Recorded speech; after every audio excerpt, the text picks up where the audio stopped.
Thank you, Mr. Speaker. I rise today to address a growing threat to the rule of law in my state of Texas.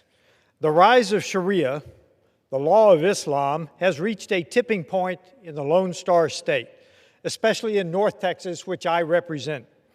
Opaque Sharia-compliant actions are advancing across our state and our nation.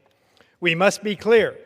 America recognizes only one legal system, the Constitution and laws of the United States. I commend Texas Governor Greg Abbott for his strong leadership in recently confronting this challenge. His actions regarding the proposed Texas American Muslim University and the planned Muslim-only event at a taxpayer-funded Texas water park demonstrate the continuing vigilance required to protect our uniform system of justice. Last year, nearly 95% of Texas voters supported Proposition 10 to ban Sharia. That was not a symbolic gesture. It was an overwhelming mandate. Texans declared decisively that no foreign legal framework shall influence, operate alongside, or supplant our state's judicial system. They expect their elected representatives to honor that vote. Recent events in the United Kingdom offer a stark and tragic warning. A new independent report on grooming gangs has exposed decades of systemic child sexual exploitation, predominantly of young, white British girls by groups of Pakistani Muslim men, with authorities repeatedly failing to act out of fear of being labeled racist. Thousands upon thousands of victims were betrayed by the very institutions meant to protect them. We must not allow such horrors to take root here in America.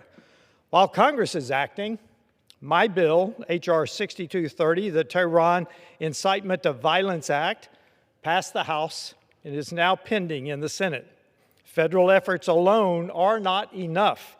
The primary responsibility for protecting our legal system from parallel framework rests on the shoulders of an informed citizenry, along with those of state and local leaders. Texans are leading the way, and others are beginning to follow.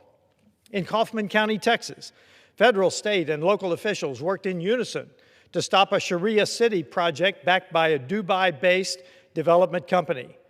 Several of my constituents confronted the Wiley School Board after one of their high school principals granted a group called Why Islam access to the campus to hand out Qurans.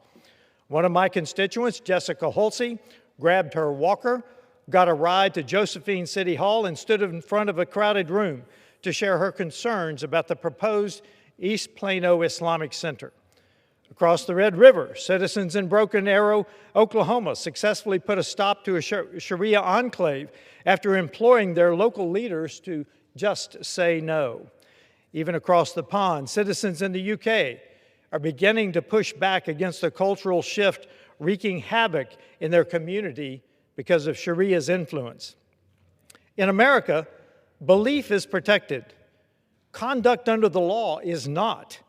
Let me be clear, Sharia is a political legal ideology, not a religion, and therefore it should not fall under the First Amendment protection for faith and worship.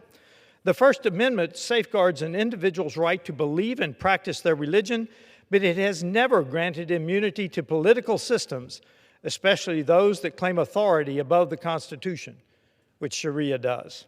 When presented as a governing framework that dictates civil law, family law, criminal penalties, and public policy, Sharia functions as an ideological legal code rather than a religious belief.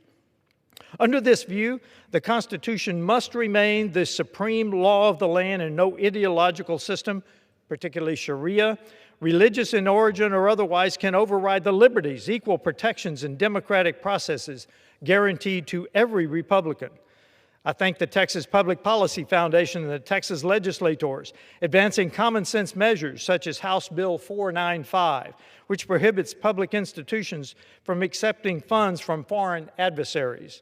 I also encourage states to expand tools for local officials, including county commissioners, in order to safeguard our laws. Thomas Jefferson declared, I have sworn upon the altar of God eternal hostility against every form of tyranny over the mind of man. This eternal hostility must extend to any religious or foreign legal code, particularly Sharia, that seeks to supplant American liberty and self-government. As Sir Winston Churchill warned, sometimes it is not enough that we do our best. We must do what is required. Mr. Speaker, I yield back. Gentleman yields back. Chair